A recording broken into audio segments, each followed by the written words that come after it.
আসসালামু আলাইকুম প্রিয় দর্শক। আমি আসলে কোনো দল করি না, কোনো দলের সমর্থনও করি না। বাট এই ভিডিওটা দেখার পরে হয়তোবা আ কেউ আমাকে গালিও দিতে পারে, বকাও দিতে পারে, আবার কারো কাছে ভালোও লাগতে পারে। ঘটনা হচ্ছে অ্যা আমরা আমরা দেখলাম যে ঢাবিতে কি হলো? ঢাবিতে সব মানে বিপুল ভোটে, প্রচুর পরিমাণ ভোটে জয় পাইল আমাদের খাগড়াছড়ির ছেলে, আমাদের জেলার গর্ব সাদিক কাইয়ুম। এটা আমাদের একটা গর্বের বিষয়। আর হারলো কে? প্রধান প্রতিদ্বন্দ্বী দল ছাত্রদল আবিদ হোসেন, আবিদ ইসলাম খান। তিনিও অবশ্যই অনেক ভালো একজন ছেলে। তার রাজনৈতিক ক্লিন ইমেজের একটা ছেলে, অন্যান্যদের থেকেও। তার জন্য অবশ্যই মন থেকে এই বলি যে আপনি চালিয়ে যান। ইনশাআল্লাহ আপনার ভবিষ্যৎ উজ্জ্বল। এখন কথা হচ্ছে যে এই যে আপনার কি আসাদুজ্জামান খান রিপন, তিনি বিভিন্ন ধরনের মন্তব্য তিনি করলেন টকশোতে গিয়ে। তিনি বললেন কি যে শিবিরের ভোট ব্যালট বাক্সে ভোট দিয়েছে ছাত্রলীগ। এই ধরনের মন্তব্য তিনি করলেন। আসলে শুরু হয়ে গেছে নিজেদের ব্যর্থতা না খুঁজে অপরের উপর দোষ চাপানোর রীতি, যেটা পূর্ব থেকেই। যদি ছাত্রলীগ সব ভোট দেয় তবে জগন্নাথ হলে আবিদ ১২৩৬ ভোট আর শিবির ১০ ভোট পায় কি করে? সেখানে তো সব হিন্দুত্ববাদী লোক। আবিদকে সিনিয়র ডঙ্গিয়ে নমিনেশন দেওয়া হয়েছে, দলীয় কোন্দল তো এখানে রয়েই গেছে। শুধু আবিদকে একা ফেলে দেওয়া হয়েছে, আশেপাশে ওইভাবে কোনো সিনিয়রকে ক্যাম্পেইন করতেও দেখা যায় নাই। তবে ছাত্রদলের ভালো চাইলে আবিদের মতো পরিশ্রমীদের কেন্দ্রীয় দায়িত্বে আনুন, ভবিষ্যতে ভালো হবে ছাত্রদলের জন্য। দর্শক, শিবিরকে ভোট দিয়েছে ছাত্রলীগ, এমন একটি খবর আমরা পেয়েছি এবং এই কথা বলেছেন আসাদুজ্জামান রিপন।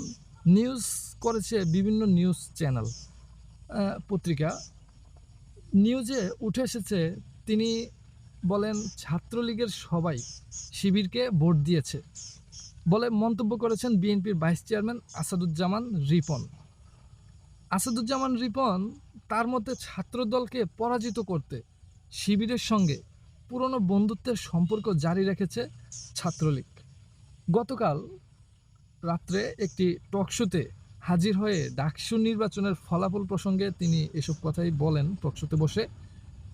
ডক্টর আসাদুজ্জামান রিপন আরও বলেন, যেহেতু ছাত্রলীগ এখন নিষিদ্ধ এবং ছাত্রলীগের সাথে তাদের অনেকেই মিলেমিশে ছিল, এটা তো সৌহার্দ্যপূর্ণ সম্পর্ক, বন্ধুত্ব তাদের অনেক আগে থেকেই ছিল।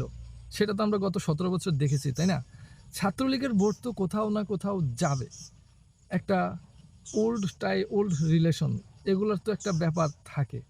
পুরনো বন্ধুত্বের কারণে, সম্পর্কের কারণে ওদের দিকে কিছু ভোট বাড়েও। ছাত্র শিবিরের সাথে ছাত্রলীগের সখ্যতা ছিল উল্লেখ করে তিনি বলেন, শিবির একসময় ছাত্রলীগের নাম ধারণ করে সেখানে ছিল, পদে ছিল। তারপরে ওখানে শেখ মুজিবুরের ভাস্কর্যের সাথে সামনে রেখে ছবি তুলেছে, তাদের নেতার সাথে ছবি তুলেছে। মানে এই অভিযোগগুলো তাদের বেলায় তো আমরা সোশ্যাল মিডিয়াতে দেখলাম।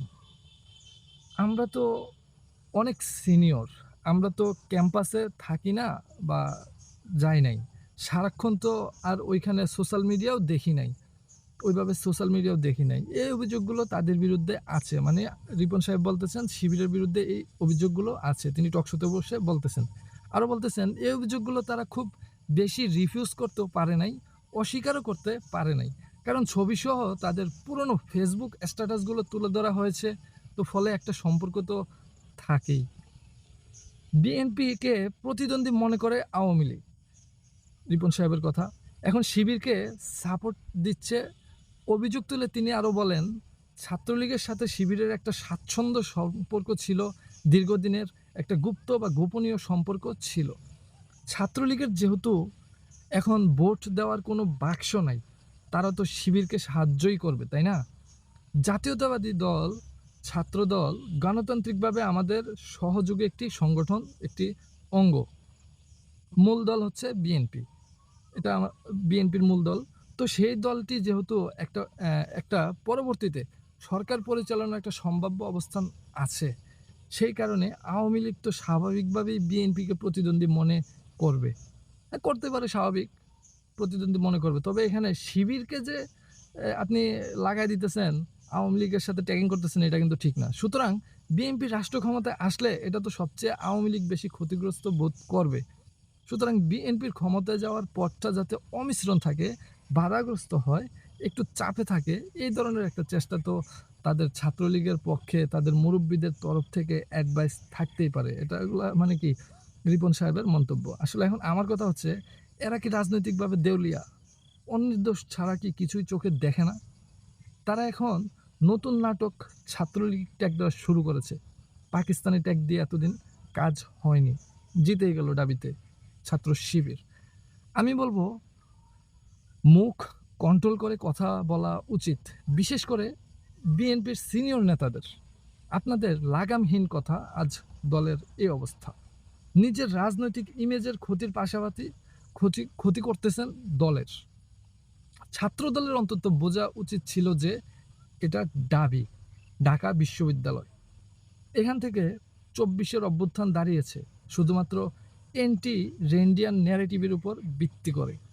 সারা দেশে আওয়ামী ভোট ব্যাংক দখলের জন্য ৭১ স্বাধীনতার চেতনার বয়ান ছড়িয়ে দিলেও দাবিতে এগুলো চলবে না। এখানে সবাই শিক্ষিত, এখানে সব জেনজি জেনারেশন। এটা বিএনপির পলিটিক্যাল মেকানিজমের ভুল। এই ভুলের খেসারত টানতে হবে বিএনপিকে। তারা সংশোধন না করলে আগামী জাতীয় নির্বাচনেও এর প্রভাব পড়বে, আমি বলে রাখলাম।